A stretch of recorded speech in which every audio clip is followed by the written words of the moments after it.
GST series basic to advance की ये है लेक्चर नंबर 10 और इस वीडियो में आज हम कवर करेंगे प्लेस ऑफ सप्लाई।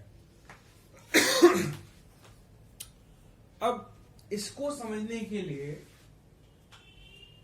आप थोड़ा, हमने जैसे सप्लाई के बारे में पढ़ा था, सप्लाई के पैरामीटर्स देखे थे, सप्लाई का स्कोप देखा था, कैसे सप्लाई के parameter, goods and services consideration, आपका furtherance in course of business होना चाहिए, टैक्सेबल सप्लाई होना चाहिए और टैक्सेबल पर्सन होना चाहिए। फिर स्कोप देखा, डीएसएलआर, बीईटी, मैंने एक ट्रिक बताई थी, डिस्पोजल, सेल, लाइसेंस, रेंटल और बार्टर, एक्सचेंज और ट्रांसफर, ये मैंने बता चुका हूं। अब बात यहां पे ये आती है कि हम अगर यहां पे 2 पॉइंट पढ़ने वाले हैं, that is place of supply and time of supply. हमने ये तो पढ़ लिया कि जो हमारा जीएसटी है, जैसे हमने थोड़ा सा, मैं आपको थोड़ा रिवाइज करवा देता हूं कि टैक्सेबल इवेंट,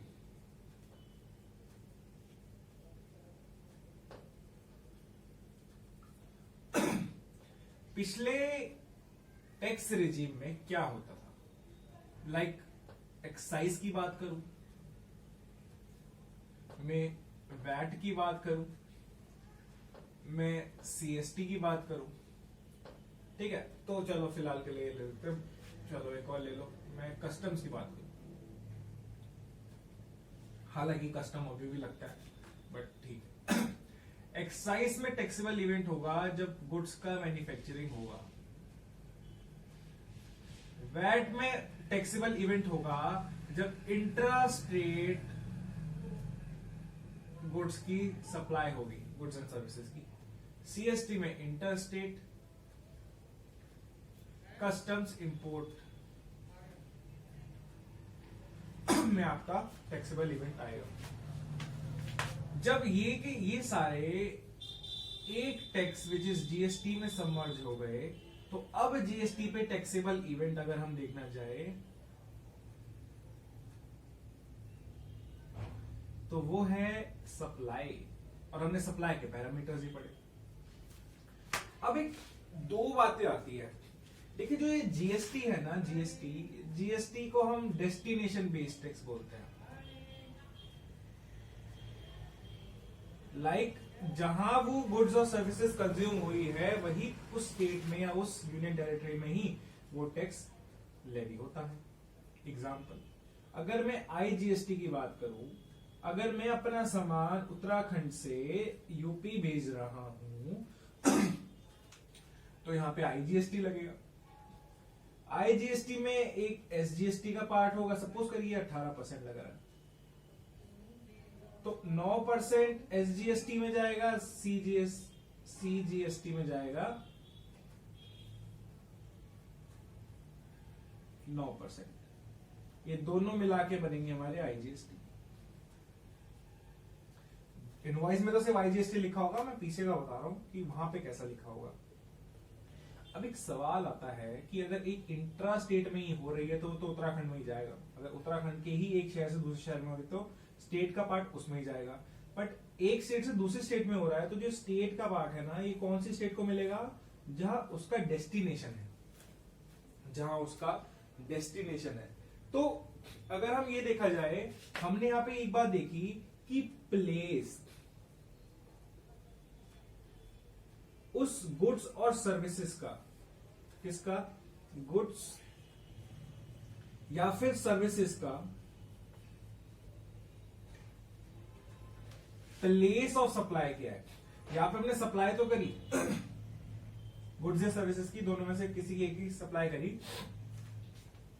बट हमें ये कैसे पता लगेगा कि हमारे पास जो चार कंस्टिट्यूएंट्स है, एसजीएसटी है, सीजीएसटी है, आईजीएसटी है, यूटीजीएसटी है, एक सप्लाई आपको एक केस दे दिया, इन चारों में से कौन सा टैक्स लगेगा। हम एक, ये जो सप्लाई हमने एग्जांपल दे दिया, क्या मैं इसमें आईजीएसटी लगाऊं, क्या इसमें एसजीएसटी लगाऊं, क्या इसमें सीजीएसटी के दोनों को साथ में मिलकर लगाऊं, कब पता लगेगा? ये तब पता लगेगा कि जब आप उसकी प्लेस ऑफ सप्लाई ढूंढ लोगे। ये कब पता लगेगा? जब आप उसकी प्लेस ऑफ सप्लाई ढूंढ लोगे। तो जो जीएसटी है, जीएसटी डेस्टिनेशन बेस्ड टैक्स है। That means the tax is payable in the state where goods and services are finally consumed. जहां गुड्स और सर्विसेज फाइनली कंज्यूम्ड होते हैं वही जीएसटी उसी स्टेट पे लागू होता है। तो अगर हमें डिटरमाइन करना है कि कौन सा type of GST, that mean CGST, SGST, IGST और यूटीजीएसटी, इनमें से कौन सा लेवी होगा, हमें नेचर ऑफ सप्लाई देखनी पड़ेगी। क्या बोला मैंने? हमें अगर पता लगाना है कि सीजीएसटी, एसजीएसटी ये साथ में लगता है या यूटीजीएसटी या अलग से आईजीएसटी होता है, ये लगता है कब बंडल होके, जब इंट्रा स्टेट हो, एक ही स्टेट हो। ये लगता है जब इंटर स्टेट हो, जब एक स्टेट से दूसरी स्टेट में हो। अब हमें ये कैसे पता लगेगा कि ये जो ट्रांजैक्शन हुई है ये इंटर स्टेट है या इंट्रा स्टेट है? हमें इसके लिए नेचर ऑफ सप्लाई ढूंढना पड़ेगा। नेचर ऑफ सप्लाई दो हो सकते हैं, या तो होगा इंटर स्टेट या तो होगा इंट्रा स्टेट। जैसे इस वाले एग्जांपल में मैंने एक स्टेट से दूसरी स्टेट में जब गुड्स भेजा तो वो मेरे इंटर स्टेट का पार्ट बन गया, और अगर इंटर स्टेट का पार्ट बन गया तो मुझे पता लगे कि मुझे आईजीएसटी लगाना है। एक और एग्जांपल लेते हैं, उत्तराखंड के देहरादून में और उत्तराखंड के हरिद्वार में। हरिद्वार हरियाणा मत समझ लेना, मैं पूरा लिख देता हूं। हरिद्वार एक सप्लायर है, एक रिसिपिएंट है। सप्लायर देहरादून में, रिसिपिएंट हरिद्वार में है। गुड्स एंड सर्विसेज ट्रांसफर करी। अब अगर ये गुड्स एंड सर्विसेज ट्रांसफर करी, दैट मीन्स ये पैरामीटर ऑफ सप्लाई है, कंसिडरेशन के लिए भी होगा, फर्दरनेस ऑफ कोर्स ऑफ बिजनेस के लिए भी होगा, वो हम पढ़ चुके हैं। ये गुड्स एंड सप्लाई मतलब ये सप्लाई है। अब ये जो सप्लाई है, इस सप्लाई का हमें नेचर ढूंढना है। हमारा जो मेन रोल है वो है लेवी का। जीएसटी को हमें लागू करवाना है। अब जीएसटी कब, जीएसटी कौन सा जीएसटी? या तो ये जीएसटी या ये आईजीएसटी होगा, इन दोनों में से एक लगेगा। अब ये इन दोनों में से कौन सा लगेगा ये डिपेंड करता है सप्लाई के नेचर पे, कि सप्लाई इंटर स्टेट है, सप्लाई इंट्रा स्टेट है। इंट्रा स्टेट मतलब एक स्टेट में ही अगर आप गुड्स एंड सर्विसेज का ट्रांसफर कर रहे हो, दैट मीन्स वो इंट्रा स्टेट है। आपको ये इन दोनों में ये वाला लगाना है, सीजीएसटी, एसजीएसटी या यूटीजीएसटी। अगर आप यूनियन टेरिटरी में हो, लाइक देहरादून में, सॉरी दिल्ली में हो, दादर एंड नागर हवेली में हो, पुडुचेरी में हो, चंडीगढ़ में हो, तब आपका यूटीजीएसटी और सीजीएसटी लगता है। अगर आप स्टेट में लाइक उत्तराखंड में ही ट्रांजैक्शन करो तो सीजीएसटी और एसजीएसटी लगता है। तो सप्लाई का नेचर यहां पे कैसा है? देहरादून से हरिद्वार दोनों कहां आते हैं? दोनों आते हैं उत्तराखंड में। तो ये तो हो गया आपकी इंट्रा स्टेट। तो इंट्रा स्टेट में नेचर देखा, इंट्रा स्टेट है। अब उत्तराखंड एक स्टेट है तो सीजीएसटी प्लस एसजीएसटी लगेगा। वहीं ये बाय चांस समझ लो, वही यहाँ पे एग्जांपल हम चंडीगढ़ का दे देते। चंडीगढ़ का एग्जांपल, तो चंडीगढ़ तो यूनियन टेरिटरी है, तो सीजीएसटी तो लगता ही लगता, प्लस यहाँ पे यूटीजीएसटी लग जाता। आता दोनों ही इंट्रा स्टेट में है। इंट्रा मतलब एक ही स्टेट में ही ट्रांजैक्शन हो रही है। बात समझ आ गई? तो हमें ये तो समझ आ गया कि प्लेस ऑफ सप्लाई में हमें कौन सा जीएसटी लेवी करना है, हमें नेचर ऑफ सप्लाई ढूंढना पड़ेगा। अब नेचर ऑफ सप्लाई को भी निकालने के लिए कि हम नेचर ऑफ सप्लाई कैसे निकालें, हमें ये तो दिख गया कि इंटर स्टेट और इंट्रा स्टेट है, बट इसमें भी कुछ ऐसे टिपिकल केसेस हो सकते हैं जो हमें परेशान कर सकते हैं हमें अपना लेवी को डिटरमाइन करने के लिए। तो आइए इसको भी देखते हैं।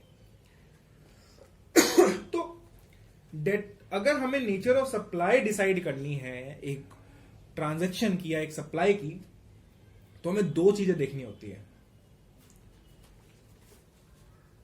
अगर हमें नेचर ढूंढना है, नेचर को डिटरमाइन करना है, तो एक हमें देखना है प्लेस ऑफ सप्लाई और दूसरा लोकेशन ऑफ सप्लायर। अभी कुछ समझ नहीं आ रहा होगा, ये आराम से जब हम इसके, बहुत बड़ा टॉपिक है ये, छोटा टॉपिक बिल्कुल भी नहीं है सप्लाई का, इसे आराम से पढ़ना है, कोई जल्दबाजी नहीं है, टाइम काफी है। तो जब हम इसे पढ़ेंगे, ये जो दो पॉइंट्स लिखे हैं प्लेस ऑफ सप्लाई और लोकेशन ऑफ सप्लाई, ये हमें बताएगा कि नेचर को डिटरमाइन कैसे करना है, नेचर ऑफ सप्लाई को डिटरमाइन कैसे करना है, कि हमें ये कैसे पता लगेगा क्या ये इंटर है या इंट्रा स्टेट है। इंटर और इंट्रा स्टेट समझ आ गया तो फिर तो अगर हमें पता लगे कि हाँ ये इंटर है, हाँ समझ आ गई ये ट्रांजेक्शन इंट्रा स्टेट है, फिर तो 2 मिनट लगने हैं। हमें पता लग जाता है इंट्रा में हमें CGST, SGST या UTGST लगाना है, इंट्रा में IGST लगाना है। बट यही पता नहीं लग रहा कि ये इंटर है या इंट्रा है, तो पहले उसको पता करो, और उसी को पता करने के लिए ये प्लेस ऑफ सप्लाई चैप्टर बनाया है। तो अगर मैं इसको और ब्रॉड करूं, अब हम इस पे ही फोकस करेंगे, नेचर पे ही फोकस करेंगे। अब हमें प्लेस ऑफ सप्लाई ढूंढना है, अलग अलग केसेस में ढूंढेंगे। तो यहां पे मैं ब्रीफ एक छोटी सी समरी लिख रहा हूं जो हमें इसमें पढ़नी है, और ये शायद video place of supply topic इतना बड़ा है कि कम से कम 2 वीडियो तो ले ही लेगा, इसमें हम ज्यादा से ज्यादा कवर करने की कोशिश करेंगे। तो हम यहां पे पढ़ेंगे हैं 3 सेक्शन।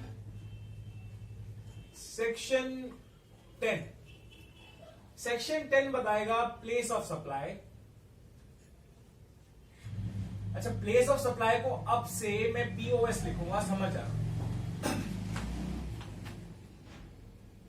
प्लेस ऑफ सप्लाई मतलब वो जो GST है वो कहां लेवी होगा। तो प्लेस ऑफ सप्लाई सेक्शन 10 बोलता है place of supply for goods कैसे निकलेगा। सेक्शन 11 हमें बताएगा place of supply for import and export.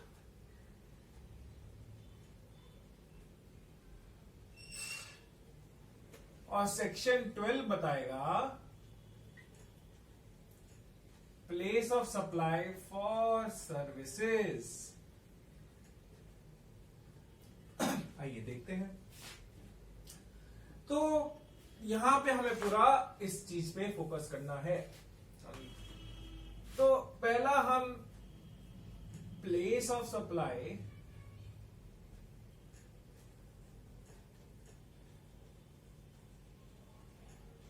For goods देखने वाले हैं अंडर सेक्शन 11। आइए इसको हम टिक के हिसाब से पढ़ेंगे, बहुत इजी करके समझेंगे, आप आराम से समझ जाओगे। तो अब यहां पे हमें ये बात रखनी है, यहां पे हम विद इन इंडिया की बात करेंगे। इंडिया में रहते ही आपकी प्लेस ऑफ सप्लाई कैसी होगी, चाहे वो इंटर हो चाहे वो इंट्रा हो, हम पहचानेंगे। तो सेक्शन 10 सब सेक्शन 1 हम अब देखने वाले हैं। सेक्शन 10 सब सेक्शन 1 बोलता है कि place of supply when supply involving movement of good. क्या बोला मैंने? Place of supply when supply involves movement of goods. क्या बोल दिया ये? पहले जरा इसको समझ लो। देखिए GST में आपको 2 चीजें परेशान करेगी, गुड्स और सर्विसेज तो है ही, पर गुड्स में 2 गुड्स हैं, एक मूवेबल और एक इमूवेबल।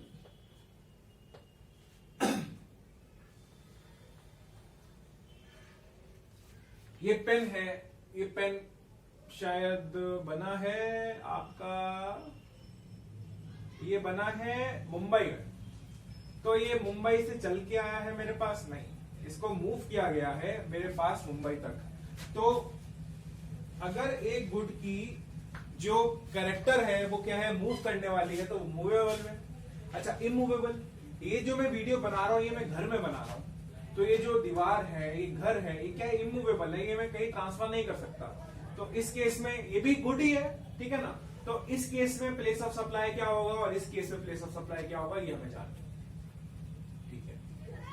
तो पहले हम कहां बात कर रहे हैं, place of supply when there involves movement of goods। तो मैं एक एग्जांपल देता हूं, ठीक है, बहुत आसानी से हम समझेंगे। एक सप्लायर है, सप्लायर कौन है, जो गुड सप्लाई करता है। सपोज करिए सप्लायर दिल्ली में है, ठीक है, दिल्ली में सप्लायर सप्लाई गुड्स, कैसा गुड्स, मूवेबल गुड्स और गुड्स ओनली। अभी हम गुड्स की बात कर रहे हैं, सेक्शन 10 में हम गुड्स की बात करेंगे। सपोज करो एक रेसिपिएंट है, रेसिपिएंट मतलब क्या होता है, जो उस गुड्स को या सर्विसेज को रिसीव करता है। तो यहां पर गुड्स की बात हो रही है सिर्फ। ये रेसिपिएंट भाई साहब बैठे हैं सपोज चेन्नई में। अब एक बात देखिए, इस बंदे ने दिल्ली से चेन्नई में गुड्स भेजे, तो ये सब सेक्शन 1 क्या कहता है, सेक्शन 10 का, कि location of the delivery to the recipient will be the place of supply. क्या बोला मैंने, कि place of supply will be location of the delivery of recipient. Simple सा मतलब, जहां इस गुड्स की डिलीवरी टर्मिनेट हो जाती है। इसका मतलब क्या है, सपोज करो ये एक जो बंदा है, इसने डायरेक्टली चेन्नई नहीं भेजा, इसने पहले भेजा सपोज करो गुजरात। चलो पहले इसकी एग्जांपल बाद में देखेंगे, पहले तो ये समझो सिंपल सा मतलब, जो यहां पे मैंने एग्जांपल लिखा है उसमें क्या होगा। दिल्ली में सप्लायर, इसने गुड्स को सप्लाई किया, मूवेबल गुड्स को, एक रिसिपिएंट को जो चेन्नई में रहता है। तो ये सब सेक्शन 10 सब सेक्शन 1 ये बोलता है कि जब मूवेबल गुड्स का ट्रांसफर हो रहा हो तो आपको देखना है रिसिपिएंट की लोकेशन, कि रेसिपिएंट कहां रहता है, रेसिपिएंट रहता है चेन्नई में। अच्छा, दिल्ली से चेन्नई जा रहा है, ठीक है ना। तो आपको यहां पे पता लग गया कि ये इंटर स्टेट है। जो टैक्स इनवॉइस बनाते हैं ना, वहां पे आपको पॉइंट ऑफ सप्लाई भी बोलना, प्लेस ऑफ सप्लाई बताना पड़ता है। तो प्लेस ऑफ सप्लाई क्या है, चेन्नई है। तो यहां पे टैक्स क्या लगेगा, टैक्स लगेगा IGST, ठीक है। अच्छा, एक और बात, यहां पे मैंने बोला डिलीवरी टर्मिनेट्स। सपोज करो इसने दिल्ली से डायरेक्टली चेन्नई नहीं भेजा, पहले भेजा गुजरात, फिर भेजा इन्होंने चेन्नई। तो क्या यहां पे गुजरात पे लगेगा, Gujarat point of place of supply होगा, नहीं। डिलीवरी टर्मिनेट कहां हुई, रेसिपिएंट की लोकेशन पे। रेसिपिएंट कहां रहता है, रेसिपिएंट रहता है चेन्नई में। तो तब भी अगर ये डायरेक्टली जाए या इनडायरेक्टली जाए, तब भी आपकी प्लेस ऑफ सप्लाई क्या रहेगी, रेसिपिएंट की लोकेशन रहेगी। तो location of the delivery to the recipient, location of the delivery of the recipient will be the place of supply, ठीक है जी, in case of movable goods. समझ आ गया, अच्छा जी। नेक्स्ट है सेक्शन, सब सेक्शन 2,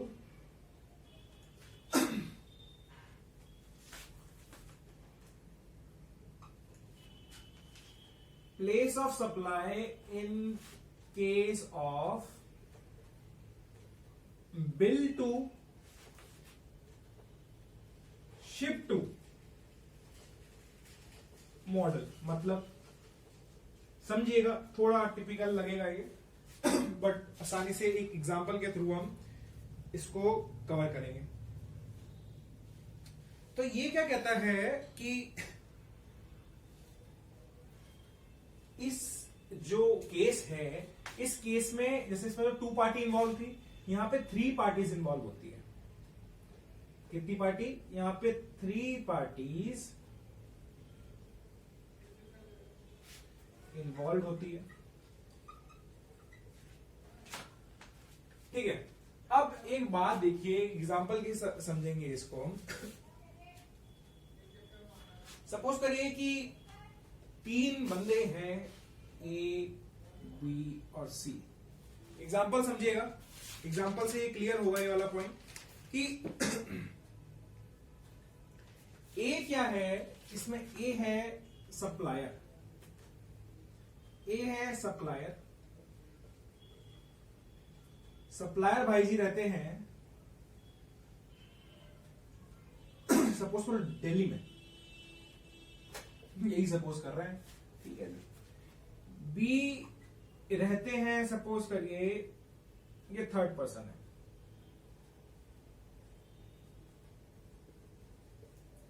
रहते हैं सपोज देहरादून में। सी है रेसिपिएंट, ये रहते हैं आपका सपोज करो महाराष्ट्र में। तो ये हमने 3 देख ली। अब जो सप्लायर है ना, ये जो 3rd पर्सन है, ये सप्लायर को पता क्या बोलते हैं? सप्लायर, सप्लायर एक काम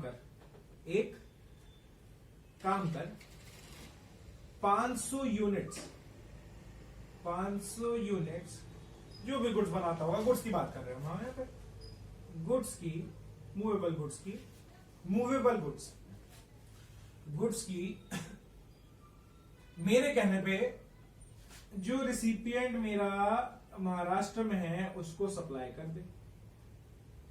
तो ये क्या करता है? ये ऑर्डर करता है, orders to supply 500 units of goods to recipient residing in Maharashtra. ठीक है, मैं पैसे, इसने कहा पैसे भेज दूंगा। तो इस केस में प्लेस ऑफ सप्लाई क्या होगा? Place of supply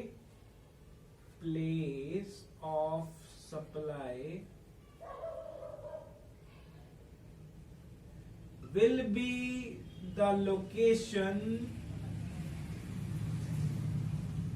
of 3rd person। अच्छा, इसमें आप देखना मजा कितना है, इसमें एग्जांपल देता हूं। इसके कहने पे इसने कुछ एक्टिविटी करी, भले ही रेसिपिएंट इसमें सी हो, बट बिल तो इनके नाम से लग गया ना। ऑर्डर इन्होंने किया तो बिल भी इनके नाम से छपेगा। ये रहते देहरादून में है, अब देहरादून में रहते हैं तो प्लेस ऑफ सप्लाई यहां पे क्या होगा? देहरादून होगा। अच्छा, एक मजे की बात अच्छा, लगना तो यहां पे आईजीएसटी है, ठीक है, क्योंकि भाई देहरादून है, दिल्ली इंटरस्टेट हो गई। सपोज करो ये दिल्ली में ही रहता है, रेसिपिएंट महाराष्ट्र में है, सप्लायर दिल्ली में है, 3rd पर्सन भी दिल्ली में है। अगर 3rd पर्सन ना हो तो दिल्ली टू महाराष्ट्र इंटरस्टेट। यहां पे भाई साहब ने ऑर्डर किया है दिल्ली में बैठ के, तो अब यहां पे प्लेस ऑफ सप्लाई दिल्ली होगा। और अगर दिल्ली में ही कर रहा है, भले ही गुड्स वो इंटर स्टेट भेज रहा है, एक स्टेट से दूसरी स्टेट, बट यहां पे ऑर्डर किसने किया? एक 3rd पर्सन ने ऑर्डर किया जो खुद दिल्ली में रहता है, एक दिल्ली वाले सप्लायर को। तो यहां पे अब आईजीएसटी नहीं लगेगा, जैसे पहले आईजीएसटी लगा था यहां पे जब हमने देहरादून वाला वो लिया था एग्जांपल। अब यहां पे सीजीएसटी, अब दिल्ली है तो UTGST, union territory goods and services tax. ठीक है, समझ आया? दैट मीन्स यहां पे मैं बता देता हूं, जो ए है the person who has order B to send goods directly to C. A क्या है? बी कौन है? B is the person who has order to sell directly to the to send goods directly to the person C. And A कौन है, who is providing the goods, and C कौन है, who is receiving the goods. So यहाँ पे हम recipient को ज्यादा ना भाव देंगे, हम किसको भाव देंगे, थर्ड पर्सन को हम यहाँ पे भाव देंगे. थर्ड पर्सन का प्रिंसिपल पॉइंट ऑफ बिजनेस जो होगा, that will be the place of supply here. ठीक है जी, ये भी समझ आ गया. तो ये वीडियो बड़ी ना हो जाए, तो अभी हम इतना ही रखते हैं इस वीडियो में. इसमें 3 सेक्शन और बच्चे हैं, that is subsection 3, section 10 subsection 3, जो बताता है हमें place of supply when there is no movement of goods which is for immovable property. फिर हम देखेंगे फॉर सेक्शन 10 सबसेक्शन 4, जो हमें बताएगा कि place of supply in case of installation, जब आप इंस्टॉलेशन या असेंबली करते हो एक जगह जाके, उस टाइम प्लेस ऑफ सप्लाई क्या होगा. फिर लास्ट में हमें एक लास्ट हमारा बचेगा, that is shift on board a conveyance में प्लेस ऑफ सप्लाई क्या रहेगा. सो इस वीडियो के लिए इतना ही. नेक्स्ट पार्ट आएगा कल.